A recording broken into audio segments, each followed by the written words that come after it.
আকাশবাণী খবর পড়ছি রক্তিম ভট্টাচার্য। এখনকার বিশেষ বিশেষ খবর হলো, বিকশিত ভারত জি আইন নিয়ে কংগ্রেস দেশের মানুষকে বিভ্রান্ত করছে বলে কৃষি ও কৃষক কল্যাণ মন্ত্রী শিবরাজ সিং চৌহান অভিযোগ করেছেন। জম্মু কাশ্মীরে কিস্তওয়াড়ে জঙ্গিদের সন্ধানে নিরাপত্তা বাহিনী আজ ফের তল্লাশি অভিযান শুরু করেছে।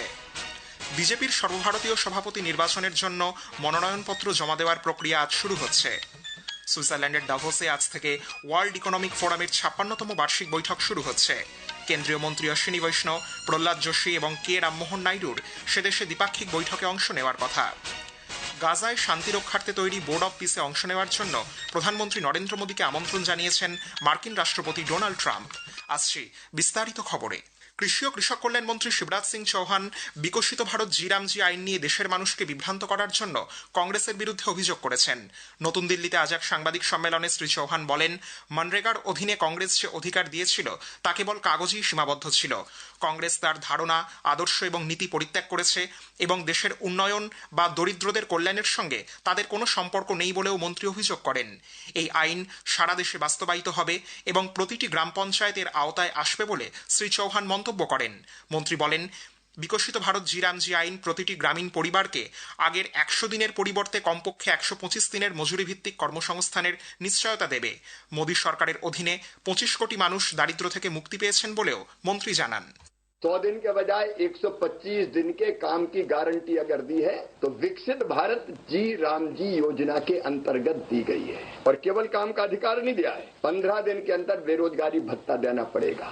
आपने कागज पर अधिकार दिया था, हमने जमीन पर उसको मजबूत करने का काम किया है। ये कानून पूरे देश में एक साथ लागू होगा, कोई भी ग्राम पंचायत इसके दायरे के बाहर नहीं रहेगी। মন্ত্রী বলেন, বিকশিত ভারত জি আইনে তফসিলি জাতি, তফসিলি উপজাতি, মহিলা, প্রতিবন্ধী এবং দরিদ্রদের অগ্রাধিকার দেওয়া হয়েছে। নতুন আইনে নির্ধারিত সময়ের মধ্যে কাজ না পেলে বেকার ভাতা প্রদানেরও বিধান রয়েছে বলেও জানান তিনি। জম্মু কাশ্মীরে কিস্তওয়াড় জেলায় নিরাপত্তা বাহিনী আজ ভোরের আলো ফোটার সঙ্গে সঙ্গেই লুকিয়ে থাকা সন্ত্রাসবাদীদের সন্ধানে তল্লাশি অভিযান আবার শুরু করেছে। আকাশবাণীর জম্মু সংবাদদাতা জানিয়েছেন, গতকাল চাট্রু এলাকার মান্দ্রাল সিংহপুরার কাছে সোনার গ্রামে এই অভিযান শুরু হয়েছিল। বাহিনীর সঙ্গে গুলি বিনিময়ে 8 জন সেনা আহত হন। সেনাবাহিনী, পুলিশ এবং আধা সামরিক বাহিনীর একাধিক দল ড্রোন এবং স্নিফার ডগ নিয়ে এলাকাটি কঠোর নিরাপত্তায় ঘিরে রেখেছে। পাকিস্তান ভিত্তিক জৈশ ই মোহাম্মদ গোষ্ঠীর 2 থেকে 3 জন সন্ত্রাসবাদী ওই এলাকায় লুকিয়ে রয়েছে বলে মনে করা হচ্ছে। বিজেপির জাতীয় সভাপতি নির্বাচনের জন্য মনোনয়নপত্র আজ দাখিল করা হবে। দলের জাতীয় রিটার্নিং অফিসার এবং সাংসদ কে লক্ষ্মণের প্রকাশিত নির্বাচনী বিধি অনুযায়ী দুপুর 2টো থেকে বিকেল 4টে পর্যন্ত মনোনয়নপত্র জমা দেওয়া যাবে। নির্বাচন প্রক্রিয়া নতুন দিল্লিতে দলের সদর দপ্তরে অনুষ্ঠিত হবে। বিকেল 4টে থেকে 5টার মধ্যে মনোনয়নপত্র পরীক্ষা করা হবে। মনোনয়ন প্রত্যাহার করা যাবে সন্ধ্যা 6টা পর্যন্ত। প্রয়োজন হলে আগামীকালও ভোট গ্রহণ করা হতে পারে। নতুন বিজেপি জাতীয় সভাপতির আনুষ্ঠানিক ঘোষণা একই দিনে করা হবে। নির্বাচন কমিশন আগামী বুধবার থেকে নতুন দিল্লির ভারত মণ্ডপমে গণতন্ত্র ও নির্বাচন ব্যবস্থাপনা বিষয়ক আন্তর্জাতিক সম্মেলন IICDEM 2026-এর আয়োজন করবে। 3 দিনব্যাপী এই সম্মেলনটি গণতন্ত্র ও নির্বাচন ব্যবস্থাপনা ক্ষেত্রে ভারতে আয়োজিত এযাবৎকালের বৃহত্তম আন্তর্জাতিক সম্মেলন হতে চলেছে। বিশ্বের 70টিরও বেশি দেশ থেকে অন্তত 100 জন আন্তর্জাতিক প্রতিনিধি এতে অংশগ্রহণ করবেন বলে আশা করা হচ্ছে। আন্তর্জাতিক সংগঠন, ভারতে অবস্থিত বিদেশি মিশন এবং নির্বাচনী ক্ষেত্রের শিক্ষাবিদ ও বিশেষজ্ঞরাও এই সম্মেলনে অংশ নেবেন। বিদেশমন্ত্রী ডক্টর এস জয়শঙ্কর আজ নতুন দিল্লিতে ভারত সফররত পোল্যান্ডের উপপ্রধানমন্ত্রী তথা বিদেশমন্ত্রী রাডোস্লাও সিকোরস্কির সঙ্গে বৈঠকে বসেছেন। ইউক্রেন পরিস্থিতি নিয়ে তাদের মধ্যে কথা হয়। আন্তর্জাতিক সন্ত্রাসবাদ মোকাবিলায় ভারতের কড়া অবস্থান নিয়েও বিদেশমন্ত্রী সিকোরস্কিকে অবগত করেন। Deputy Prime Minister, you are no stranger to our region and are more than familiar with the long-standing challenges of cross-border terrorism. This meeting to discuss some of your recent travels to the region. Poland should display zero tolerance for terrorism and not help fuel the terrorist infrastructure in our neighborhood. প্রধানমন্ত্রী নরেন্দ্র মোদীর আমন্ত্রণে সংযুক্ত আরব আমিরশাহীর রাষ্ট্রপতি শেখ মোহাম্মদ বিন জায়েদ আল নাহিয়ান আজ ভারত সফরে আসছেন। তাঁর এই সফরে ভারত ও সংযুক্ত আরব আমিরশাহীর মধ্যে ব্যাপক কৌশলগত অংশীদারিত্বকে আরও এগিয়ে নিয়ে যাওয়ার এবং দুই নেতার মধ্যে পারস্পরিক স্বার্থ সংশ্লিষ্ট আঞ্চলিক ও আন্তর্জাতিক বিষয়ে মতবিনিময়ের সুযোগ এনে দেবে। প্রধানমন্ত্রী নরেন্দ্র মোদী আজ জাতীয় বিপর্যয় মোকাবিলা বাহিনীর প্রতিষ্ঠা দিবস উপলক্ষে শুভেচ্ছা জানিয়েছেন। সমাজ মাধ্যমের একটি বার্তায় শ্রী মোদী বলেন, প্রাকৃতিক দুর্যোগের সময় বিপর্যয় মোকাবিলা বাহিনীর কর্মীরা অক্লান্ত পরিশ্রম করে মানুষের জীবন রক্ষা করেন। প্রতিকূল পরিস্থিতিতে ত্রাণ সরবরাহ করে আশার আলো জাগিয়ে রাখেন তারা। স্বরাষ্ট্রমন্ত্রী অমিত শাহ আজ জাতীয় বিপর্যয় মোকাবিলা বাহিনী তথা এনডিআরএফ এর প্রতিষ্ঠা দিবস উপলক্ষে কর্মীদের শুভেচ্ছা জানিয়েছেন। প্রধানমন্ত্রী নরেন্দ্র মোদী আজ ওড়িশার স্বাধীনতা সংগ্রামী পার্বতী গিরির জন্মশতবার্ষিকীতে তার প্রতি শ্রদ্ধা নিবেদন করেছেন। একটি সোশ্যাল মিডিয়া পোস্টে শ্রী মোদী বলেন, ঔপনিবেশিক শাসনের অবসানের লক্ষ্যে সংগঠিত আন্দোলনে পার্বতী গিরির ভূমিকা অনস্বীকার্য। ভারতীয় চলচ্চিত্রে অসামান্য অবদানের স্বীকৃতিস্বরূপ এই বছরের 11 অজন্তা ইলোরা আন্তর্জাতিক চলচ্চিত্র উৎসবের মর্যাদাপূর্ণ পদ্মপাণি পুরস্কারের জন্য প্রবীণ সঙ্গীত পরিচালক ইলায়ারাজার নাম ঘোষণা করা হয়েছে। 11 অজন্তা ইলোরা আন্তর্জাতিক চলচ্চিত্র উৎসব আগামী 28 জানুয়ারি থেকে 1 ফেব্রুয়ারি পর্যন্ত ছত্রপতি সম্ভাজিনগরের মহাত্মা গান্ধী মিশনে চলবে। মহারাষ্ট্রের নাসিক জেলার মালেগাঁও মানমাড মহাসড়কে আজ এক দুর্ঘটনায় 4 জনের মৃত্যু হয়েছে, 2 জন গুরুতর আহত, 20 জনেরও বেশি যাত্রী সামান্য আহত বলে খবর। আজ ভোর 3টে নাগাদ মালেগাঁও তালুকের বড়হানে গ্রামের কাছে পুনে থেকে মালেগাঁওগামী একটি বেসরকারি যাত্রীবাহী বাসের সঙ্গে উল্টো দিক থেকে আসা একটি পিকআপ ভ্যানের মুখোমুখি সংঘর্ষ হয়। পুলিশ একটি মামলা দায়ের করেছে। দুর্ঘটনার সঠিক কারণ নির্ণয়ের জন্য তদন্ত শুরু হয়েছে।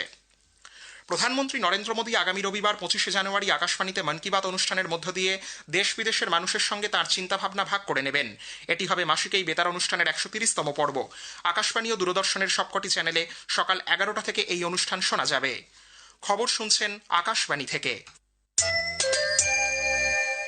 আমাদের সংবাদ শোনা যাচ্ছে ইউটিউব চ্যানেল আকাশবাণী সংবাদ বাংলা, ফেসবুক ও ইনস্টাগ্রাম আকাশবাণী সংবাদ কলকাতা এবং এক্স হ্যান্ডেল AIR নিউজ কলকাতাতে।